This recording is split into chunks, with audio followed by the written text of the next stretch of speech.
Hello viewers, দেখুন মান কচু কীভাবে আমি রান্না করেছি।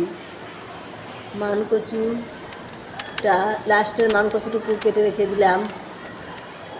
ওইটা অন্যভাবে আমি ভর্তা করব নারকেল দিয়ে।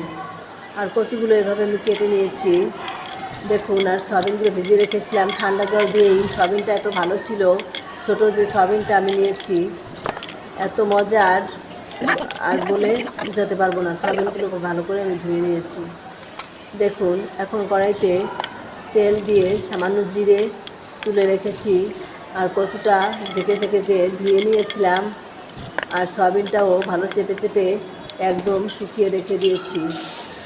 জিরেটা তুলে নিলাম, কচুটা হলুদ লবণ দিয়ে দিয়েছি, আর ওইদিকে সয়াবিনটাও ভাজতে বসিয়ে দিয়েছি দেখুন। কড়াইতে হলুদ লবণ দিয়ে ভালো করে সুন্দর করে ভেজে নিয়েছি, আর সামান্য জল দিয়ে জিরে আর হালকা একটু মরিচের গুঁড়া দিয়ে কিছুটা কষিয়ে নিয়ে পরে জলটা দিয়ে দিয়েছি। আমি ভিডিওটা একটু স্কিপ করেই দিয়েছি, বড় হয়ে যাবে তাই। এখন সয়াবিনটা দিয়ে দিয়েছি, আর জিরেটা যে তুলে রেখেছিলাম, জিরেটা ভালো করে হাত দিয়ে একটু পিষে নিলাম।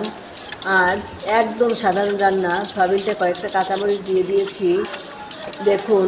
আমার রান্নাটা কিন্তু প্রায় হয়ে এসেছে। এখন নামানোর পালা। নামিয়ে নিলাম ওই জিরের বাটিতে করেই।